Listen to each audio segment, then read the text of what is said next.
کعبہ کو مکہ میں حضرت ابراہیم علیہ السلام نے بنایا، لیکن یہودی اور کرسچین جو حضرت ابراہیم علیہ السلام کو ایک زبردست نبی مانتے ہیں، وہ ساری امپورٹنس یروشلم کو دیتے ہیں اور مکہ کو صرف ایک عام سی سٹی سمجھتے ہیں اور کہتے ہیں کہ مکہ کا حضرت ابراہیم علیہ السلام سے کوئی تعلق ہی نہیں۔ کیسے؟ انہی کی کتاب تورات میں لکھا ہے کہ مکہ ہی خدا کا اصلی گھر ہے۔ 80 سال پہلے جب ہٹلر نے نیدرلینڈز کو فتح کیا تو وہاں موجود تمام یہودیوں کو ایک کمرے میں لے جایا گیا اور انہیں باری باری گیس سے مار دیا گیا، اور اس وقت موجود تمام یہودیوں کی زبان پہ صرف ایک ہی کلمہ تھا، سام 84۔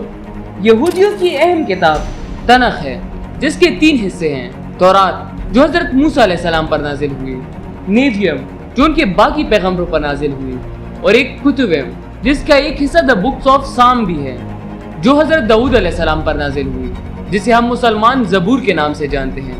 اب سام 84 کیا ہے؟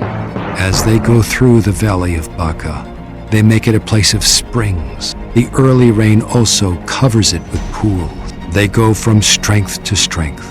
اس کا لفظی ترجمہ ہے کہ خدا کا گھر بکا کی خشک وادی میں ہے اور اس کے پاس ایک چشمہ بھی ہے اور لوگ ایک پہاڑ سے دوسرے پہاڑ کی طرف جاتے ہیں۔ یہ کلیئرلی کعبہ کی بات کی جا رہی ہے کہ کعبہ مکہ کی خشک وادی میں ہے اور جس کے پاس ایک زمزم کا کنواں بھی ہے، اور لوگ صفا کے پہاڑ سے مروہ کے پہاڑ کی طرف جاتے ہیں۔ لیکن یہاں بکا کا مکہ سے کیا تعلق؟ سورہ آلی عمران آیت 96۔ یقیناً سب سے پہلا گھر عبادت کا جو انسانیت کے لیے قائم کیا گیا وہ ہے جو مکہ میں ہے، جو ایک بابرکت اور تمام لوگوں کے لیے رہنما ہے۔ تورات اور قرآن دونوں نے مکہ کو بکا کہا ہے۔ حضور صلی اللہ علیہ وسلم جب ایک دن مدینہ میں نماز پڑھا رہے تھے، اسی وقت ان کو وحی ہوتی ہے کہ اپنا رخ بیت المقدس سے ہٹا کر کعبہ کی طرف کر دو۔ اس وقت مسلمانوں کا قبلہ بیت المقدس تھا۔ حضور صلی اللہ علیہ وسلم نے ایسا ہی کیا، اپنا رخ کعبہ کی طرف کر دیا، لیکن وہاں موجود یہودیوں نے یہ کہا کہ مسلمانوں نے اصلی قبلہ چھوڑ کر خود سے ہی قبلہ ایجاد کر لیا ہے۔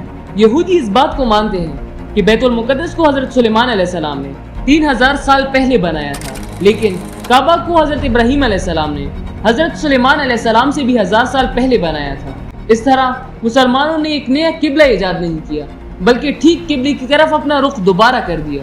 حضرت ابراہیم علیہ السلام نے حضرت اسماعیل علیہ السلام اور ان کی والدہ کو باران کے صحرا میں چھوڑا تھا، جسے آج کل کی ہسٹورین حجاز کا علاقہ سمجھتے ہیں، اور اسی حجاز کے علاقے میں مکہ بھی واقع ہے۔ کعبہ کو بناتے وقت مکہ کا نام بکا تھا اور بکا میں حضرت اسماعیل علیہ السلام کی اولاد آباد تھی۔ جیسے ہی وقت گزرتا گیا اور ٹرائبس کے لوگ بھی آ کر مکہ میں آباد ہونے لگے اور آہستہ آہستہ بکا کا نام مکہ ہو گیا۔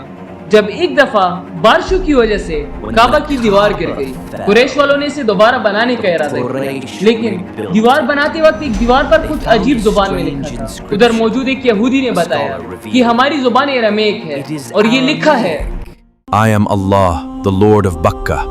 I created when I created the heaven and the earth, and the sun and moon. And it will last until its 2 mountains are remaining. اور آج بھی کعبہ کے غلاف کے اوپر مکہ نہیں بلکہ بکا لکھا گیا ہے۔